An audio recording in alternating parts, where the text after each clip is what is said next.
Welcome to game changer. லாஸ்ட்டாக ஒரு 10 டேஸாக வீடியோ போடாமல் இருந்தேன். அது என்னென்னா கல்லடப்பு ஸ்டார்டிங் ஸ்டேஜில் இருந்ததுனால ரொம்ப முடியாமல் இருந்துச்சு. ரொம்ப பாடி பெயினாக ரொம்ப இருந்துச்சு. அதனால் மதுரையில் போயிட்டு ஒரு 2 ஹாஸ்பிட்டலில் போய் செக்கப் நல்லா பண்ணிக்கிட்டே இருந்தேன். ஒரு வாரம் ரெஸ்ட்டு போட சொன்னாங்க. அப்படியே ரெஸ்ட்டை போட்டு அப்புறமேலுக்கு சென்னைக்கு வந்துட்டேன். இதுதான் ஃபஸ்ட் டே வீடியோ மாதிரியே நான் போட போகிறேன். ஆல்ரெடி ஒரு 4 நாள் வீடியோ போட்டிருந்தேன். அது பாஸ் பண்ணிவிட்டு இதுதான் ஃபஸ்ட் டே வீடியோன்ற மாதிரி கொண்டு போகிறேன்.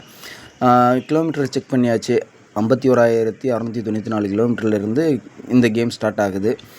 கரெக்டாக 50 நாள் இந்த ஓட்டி எவ்வளோ ஏர்ன் பண்ண முடியும், மதுரையிலேருந்து சென்னையில் ஓட்டினா எவ்வளோ ஏர்ன் பண்ண முடியுன்றதுக்காண்டி தான் இந்த வீடியோ போட்டுக்கிட்டே இருக்கிறேன்.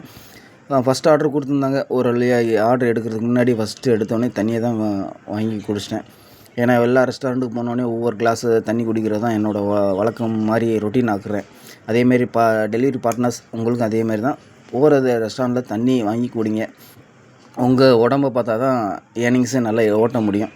நான் பொறுமையாக தான் இந்த கேமை ஸ்டார்ட் பண்ணிக்கிட்டே இருந்தேன். பொறுமையாக ஓட்டுவோன்றதுக்காண்டியே ஓட்டிக்கிட்டே இருந்தேன். அப்புறமேல் சேப்பாக்கம் ஏரியாவில் தான் அந்த ஒரு ஆர்டரு டெலிவரி ஆகிடுச்சு. அதையும் கொடுத்து முடிச்சுட்டு மறுபடியும் இன்னொரு ரெஸ்டாரண்ட்டில் போயிட்டு நல்லா ஒரு லிட்டர் வாட்டர் கேனில் தண்ணி வாங்கி குடிச்சிட்டு அதுக்கடுத்து ஆர்டர் எடுக்க போயிருந்தேன். இங்கே ஒரு ஆர்டர் வந்திருந்தால் 3 பேர் பார்ட்னரை வச்சு கொண்டு போகிற மாதிரி இங்கே இருக்குது. ஆனால் மதுரையில் 2 பேர் தான் ஹெல்ப்பு கொடுப்பாங்க. இது ஒரு பார்ட்னரு. நான் ஆல்ரெடி ரெஸ்டாரண்ட்டில் வந்துட்டேன். இவங்க இன்னொரு லாஸ்ட் பார்ட்னர் வந்திருந்தார். இந்த ஆர்டர் எடுத்துகிட்டு போயிட்டு 3 பேர் நாங்கள் கொடுக்க போயிருந்தோம். கொடுக்க போகிற இடம் வள்ளூர் கோட்டை லைனில் தான் இருந்துச்சு. அப்படியே அந்த ஆர்டரையும் போய் கொடுத்துட்டு அதுக்கடுத்து மறுபடியும் ஃபுட்டுக்காண்டி வெயிட் பண்ணிக்கிருந்தேன். எங்கடா சாப்பிட்லான்னு கரெக்டாக வெயிட் பண்ணிக்கிருக்கும்போது கரெக்டாக அந்த ஆர்டர் கொடுக்குற இடத்துலேயே ஒரு அம்மா மெஸ் இருந்துச்சு. பொறுமையாக வாங்கி என்ன சாப்பாடுன்னு கேட்டேன். White rice சாம்பார்னாங்க. 10 ரூபா தான்ட்டாங்க. நல்லா இருந்துச்சு, சிறப்பாக இருந்துச்சு. சரி வாங்கி எப்படி இருக்குன்னு நான் டேஸ்ட் பார்க்கலான்னு தான் நினச்சேன். ஆனால் உண்மையிலே நல்லா தான் இருந்துச்சு.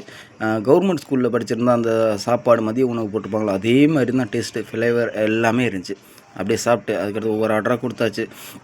ஒரு ஆர்டரு 128 ரூபா கொடுக்குறாங்களே அப்படின்னு ரொம்ப ஆசையாக அந்த ஆர்டர் எடுத்துகிட்டு போனால் 11 கிலோமீட்ரு எக்ஸ்ட்ரா போட்டிருந்தாங்க. அதுக்கும் அப்புறமேலு கஸ்டமர் கேரில் பேசி ஒரு அமௌண்ட்டு போட்டு விட்டாங்க. இந்த ஆர்டரில் 250 ரூபா கிட்ட எனக்கு கிடச்சிச்சு. அப்படியே லாஸ்ட் ஆர்டர் கேஎஃப்சியில் தான் ஒரு ஆர்டர் எடுத்திருந்தேன். அதையும் எடுத்து முடிச்சுட்டு அப்படியே கரெக்டாக பீச் ஓரத்தில் தான் அந்த ஆர்டர் டெலிவரி பண்ணிவிட்டு அப்படியே ரூமுக்கு பொறுமையாக வந்திருந்தேன். இன்றைக்கி ஓரளவுக்கு பொறுமையாக தான் ஓட்டியிருந்தேன். ரொம்ப ஸ்பீடாகவும் ஓட்டலை. ஆர்டர் கரெக்டாக ஒரு 30 ஆர்டர் தான் நான் எடுத்திருந்தேன். அந்த 30 ஆர்டர் இன்சென்டிவ்காண்டி தான் அப்படியே எடுத்திருந்தேன். இல்லைன்னா ஒரு 27, 28லேயே முடிக்கலான்னு தான் பிளான் பண்ணியிருந்தேன். 30 ஆர்டரு 12 மணிக்கு மேலே ஒரு ஆர்டர் எடுத்திருந்தேன். அதோட ஏர்னிங் 1887 ரூபா. அதுக்கடுத்து ஆன்லைன் டிப்ஸ் ஒரு 100 ரூபாயும், ஆஃப்லைனில் 170 ரூபா கிடச்சிச்சு. எக்ஸ்பென்ஸ் பெட்ரோலும் ஃபுட்டும் இது போக என் கைக்கு கிடச்சது 1737 ரூபா தான் கிடச்சிருந்துச்சு. Okay bye friends.